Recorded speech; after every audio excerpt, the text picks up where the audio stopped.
Мен Нұртас қызы Күндіз, бастауыш сынып мұғалімімін. Қазіргі таңда 4-ші Ә сыныбының жетекшісімін. Алғашқы ұстаздық қадамым Мұхтар Әуезов атындағы педагогикалық колледжден басталды. Үнемі жаңашылдыққа ұмтылған жүрегім еңбек жолымды өзге қаладан бастауға жетеледі. Осылайша, Тараз қаласындағы нөмірі 125-ші International School мектебіне келісім шартпен жұмысқа орналасты. Бейтаныс қалада оқушыларым ең жақын жандарыма айналды. Оқушыларға деген шынайы махаббаттың нәтижесі болар. Алғашқы жылымда жылдың үздік ұстазы атандым. 2,5 жыл ішінде жаңа достар да тауып үлгердім. Келісім шарт мерзімі аяқталған соң, туған қалам Семейге келуді шештім. Нөмірі 8-ші мектепке жұмысқа қабылдандым. Жарты жыл жұмыс істеген соң, басқа мектепке ауысу туралы ұсыныс түсті.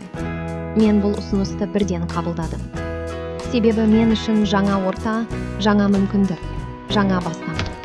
Бұл келешек мектеп менің дамушы ортама айналатыны сөзсіз. Балалармен жұмыс жасаған сайын ұстаз мамандығының жауапкершілігін терең сезінемін. Әр балаға білімді жүрекпен жеткізуге, олардың қызығушылығын оятуға тырысамын. Себебі білім баланың болашағына апарар ең сенімді жол.